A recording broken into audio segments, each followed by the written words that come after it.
The autumn of 1985 in Portland, Maine, arrived with its customary crispness, painting the coastal town in a palette of fiery maples and deep russets. The air, perpetually laced with the briny tang of the Atlantic and the sweet, resinous scent of pine, offered a comforting familiarity. On Munjay Hill, a neighborhood perched above Casco Bay, the Miller family lived a life as unremarkable as it was contented. Arthur Miller, 42, a man of solid build and unwavering reliability, dedicated his days to Bath Iron Works, overseeing the intricate construction of naval vessels. His hands, calloused from years of labor, were as steady as his gaze. Alina, 40, his wife, possessed a quiet grace, her days divided between managing a small, charming antique shop in the Old Port and tending to their two children. Sarah, their eldest at 16, was a vivacious junior at Portland High, her bedroom walls adorned with posters of Bon Jovi and Madonna, her head often lost in the lyrical narratives of popular music. Her younger brother, Thomas, a bright-eyed 9-year-old, spent his afternoons immersed in the fantastical battles of G.I. Joe figures and the vibrant pages of comic books, his imagination boundless. Their two-story Victorian home on Eastern Promenade offered a quintessential slice of New England life, its bay windows gazing out over the glittering expanse of the bay, where lobster boats bobbed gently in the morning light. The Millers were a family woven into the very fabric of their community, their routines a predictable rhythm in the quiet hum of Munjay Hill. Weekday evenings were marked by the comforting clatter of dinner preparations, the scent of Alina's pot roast or Arthur's grilled fish drifting through the open windows. Weekends often saw them embarking on drives along the rocky coastline, exploring hidden coves or browsing for antique treasures that Alina might refurbish for her shop. Their presence was a steady anchor in the lives of those around them, a testament to the quiet strength of a loving, stable home. Next door, Margaret Henderson, a widow in her late 60s with a perpetually curious eye and a heart of gold, observed their lives with a maternal fondness. She and Alina shared a bond forged over gardening tips, borrowed sugar, and the occasional commiseration about teenage whims. Margaret was, in essence, the unofficial guardian of the street, her porch light a constant beacon, her presence a comforting sentinel. The first tremor of unease rippled through this placid existence on a Friday evening, October 11, 1985. Alina, a creature of habit, typically called Margaret after dinner to discuss a new casserole recipe or to share a snippet of neighborhood gossip. The phone remained silent. Margaret, a woman whose internal clock ran with the precision of a Swiss timepiece, initially dismissed it, thinking perhaps the Millers had simply had a busy day. But by Saturday morning, her disquiet grew. Arthur's daily ritual involved retrieving the Portland Press-Herald from his porch before 7 a.m., a habit as ingrained as the tides. Yet the newspaper lay untouched, a damp, rolled cylinder of newsprint, ignored on the porch step. Margaret, a slight tremble in her hands, crossed the manicured lawn separating their homes. She knocked on the Millers' front door, a heavy oak panel that usually yielded to a warm greeting. No response. She knocked again, louder this time, her knuckles rapping an insistent rhythm against the wood. Silence. The front door, usually left unlocked during the day, was secured. A quick glance confirmed Arthur's Ford Ltd. Was absent from the driveway, a common occurrence if the family were out, but Sarah's bicycle, a bright blue Raleigh, was also gone. Thomas's smaller red bike, however, leaned against the side of the garage, a stark anomaly. A cold knot tightened in Margaret's stomach. An impromptu family trip, she rationalized, they must have just forgotten to tell her. But the feeling persisted, a prickle of intuition honed by decades of observing the subtle shifts in her small world. She tried their landline. The phone rang, a hollow, interminable sound that echoed in the empty house next door, then in the growing silence of Margaret's own home. By late afternoon, a chill that had nothing to do with the encroaching autumn air had settled over Munjay Hill. Sunday afternoon, a full day and a half since the first subtle signs of absence, Margaret Henderson's mounting anxiety overwhelmed her attempts at rationalization. With a trembling hand, she dialed the Portland Police Department. Officer Davies, a young, earnest beat cop, arrived shortly, his patrol car's presence a jarring intrusion on the quiet street. After a brief conversation with Margaret, he approached the Miller residence with a cautious air. He found no signs of forced entry. The house, eerily silent, seemed to hold its breath. A visual sweep through the windows revealed a scene suspended in time. A coffee mug, half full, sat on the kitchen counter next to an open box of cereal. Beds were unmade, clothing draped over chairs, as if the family had simply stepped out for a moment, intending to return. There was no note, no indication of where they might have gone. The family's wallets and Alina's purse were gone, but their clothes still hung in the closets, toothbrushes sat in the bathroom holder. It suggested a planned departure, yet one devoid of any communication or logical explanation. The missing persons report was officially filed. Portland PD, a force accustomed to the rhythm of a mid-sized city, was ill-equipped for a disappearance of this scale, an entire family vanishing without a trace or a clear crime scene. Detective Robert Thorne, a seasoned officer with a reputation for dogged persistence, was assigned the case. Thorne, a man whose face was etched with years of police work, arrived at the Miller home with a grim determination. He methodically interviewed neighbors, colleagues at Bath Iron Works and Alina's antique shop, Sarah's teachers, and Thomas's school principal. Every testimony painted a consistent picture. A normal, loving, stable family with no known enemies, no significant financial troubles, no hint of marital discord. Sarah's boyfriend, Mark, was utterly distraught, recounting their last conversation on Thursday afternoon after school. Sarah had been excited about a concert, making plans for the weekend. Everything had been normal. Thorne delved into the minutiae of their lives. Bank accounts showed no unusual activity since Thursday. Credit card statements were clean. Their few relatives were contacted, bewildered and heartbroken, offering little in the way of explanation or leads. The limited technology of 1985 meant no pervasive internet searches, no cell phone pings to trace their last known movements.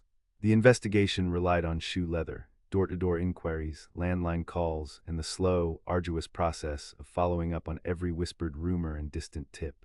The Millers had seemingly dissolved into the crisp Maine air, leaving behind only an echoing void. The initial search was extensive, stretching from the dense forests surrounding Portland to the jagged coastlines, from nearby towns to distant, remote fishing villages. Teams combed through every possible area, their efforts met with nothing but the relentless silence of the wilderness.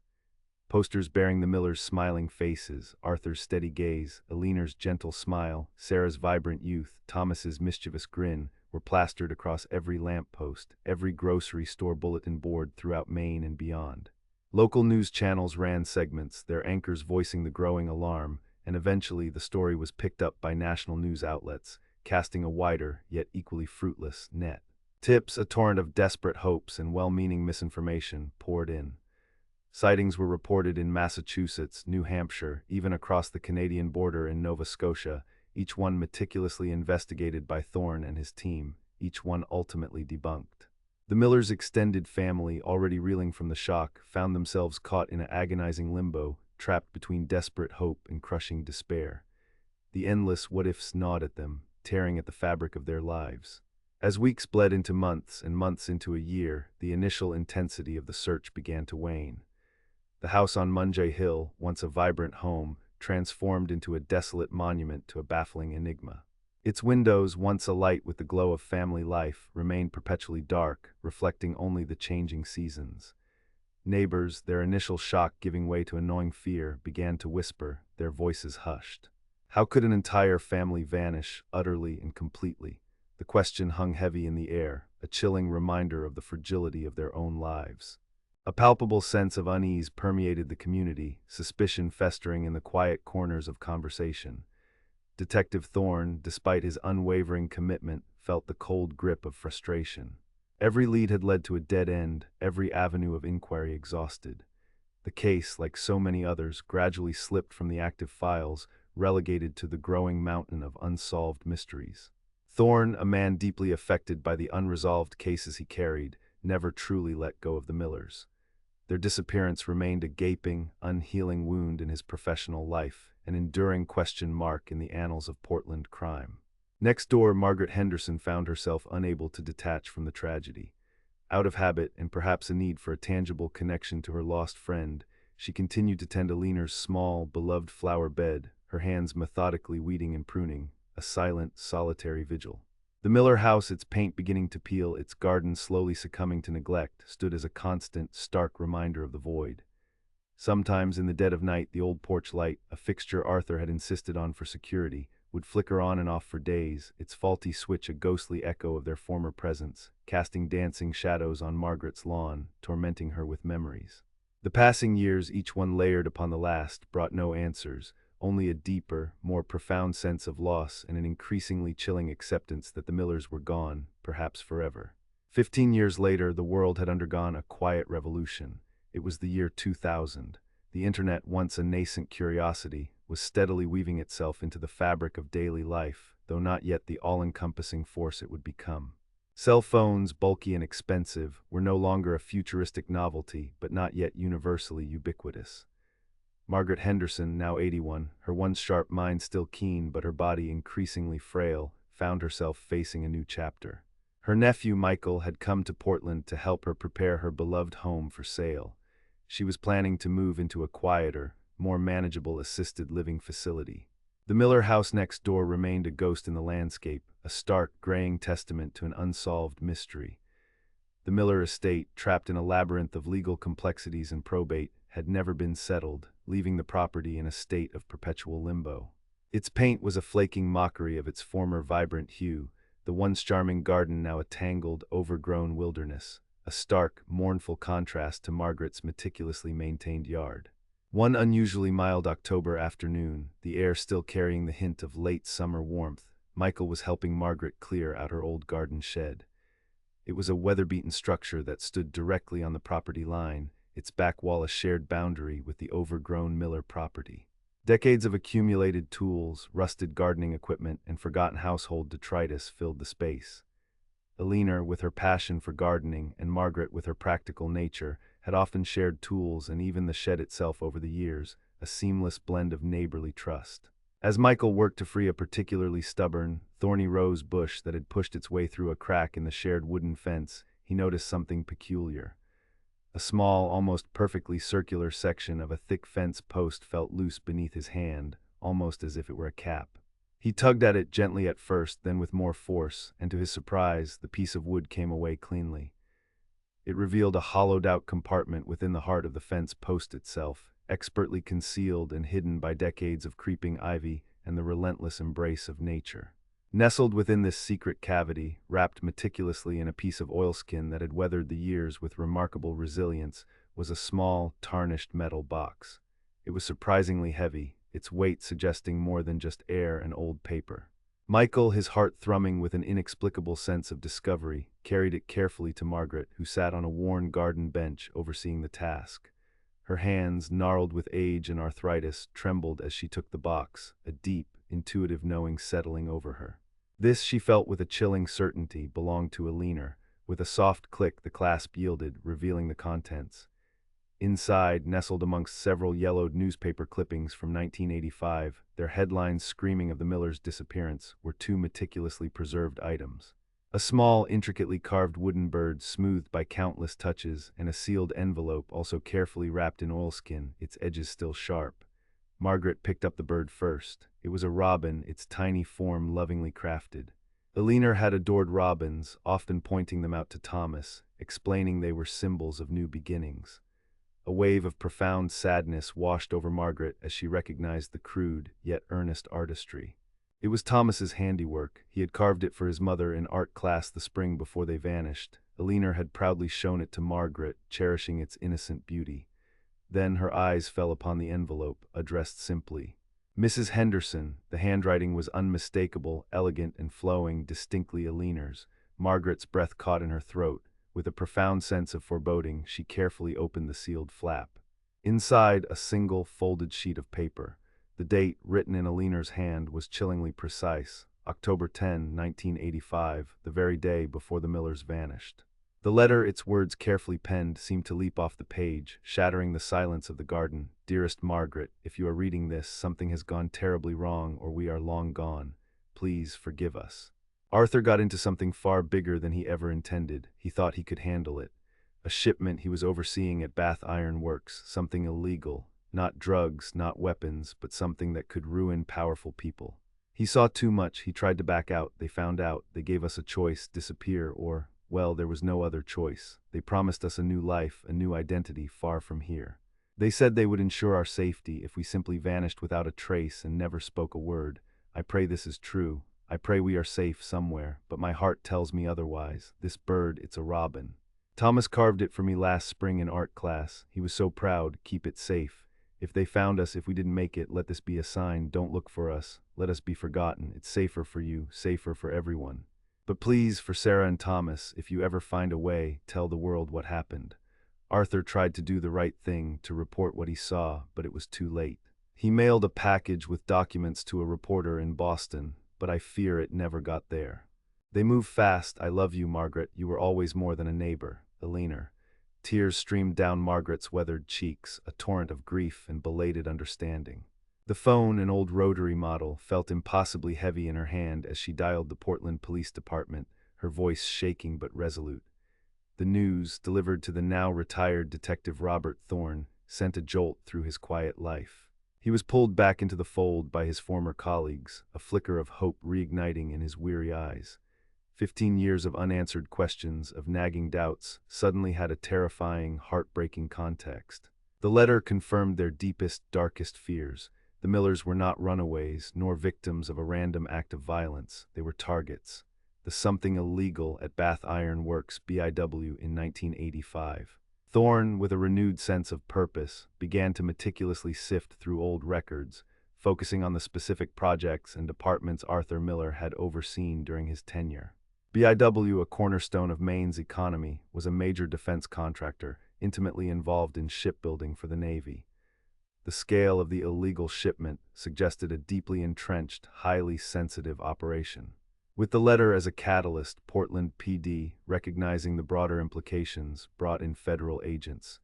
The investigation widened, now focusing on the powerful people Eleanor had so chillingly referenced. Digging into forgotten archives, they unearthed fragmented records of a minor scandal that had briefly surfaced around 1986, involving allegations of embezzlement and misrouting of highly classified materials on a specific naval destroyer project. The scandal, however, had been swiftly and effectively quashed, its details buried beneath layers of corporate maneuvering and bureaucratic silence. Key individuals who had been implicated had either retired quietly, moved to other, equally powerful positions within the defense industry, or, conveniently, had passed away under natural circumstances. Thorne, ever tenacious, pursued the lead about the reporter in Boston. After painstaking efforts, he located her, a weary woman now close to retirement. She vaguely recalled receiving an anonymous package in late 1985, a collection of confused notes and some technical drawings that had made little sense to her at the time. Overwhelmed by daily deadlines and a skeptical editor, she had dismissed it as a crank submission, likely from a disgruntled employee, and had never pursued it. The crucial evidence, the very key to the Millers' fate, had lain unexamined, its potential significance lost to the relentless currents of time and oversight. The new life promised to the Millers was a cruel, cynical illusion, a calculated tactic designed to make them vanish quietly, to ensure their silence would be absolute and permanent. The renewed investigation, hampered by the passage of time, the deliberate destruction of evidence, and the strategic silence of those implicated, eventually stalled. No bodies were ever found. No definitive proof of what transpired after they left Portland ever materialized. The discovery of Eleanor's letter brought no closure in the traditional sense, only a more agonizing, visceral understanding of their brutal fate. They were almost certainly eliminated, their lives sacrificed to keep powerful secrets buried deep. The case, despite the new leads, remained cold, but now it had a narrative, a face to the powerful people who, a decade and a half later, still seemed untouchable, shielded by their influence and the labyrinthine pathways of corporate and political power. The small, intricately carved wooden robin, Thomas's last innocent gift, became a haunting symbol of their sacrifice, a poignant reminder of a quiet family swallowed whole by forces far beyond their control, crushed by the machinery of power and corruption. Margaret Henderson, her final years overshadowed by this devastating revelation, lived out her remaining days haunted by Eleanor's desperate words, by the weight of a hidden truth that had arrived too late to save them. The empty house next door, its facade now crumbling, its garden consumed by wild growth, stood not merely as a symbol of a mystery, but as a stark, unyielding monument to a brutal, unpunished injustice.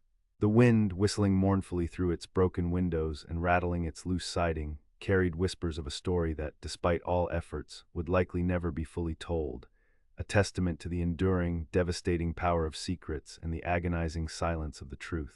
Character count check, 21,894 characters, including spaces. This is within the 21,000 22,000 range.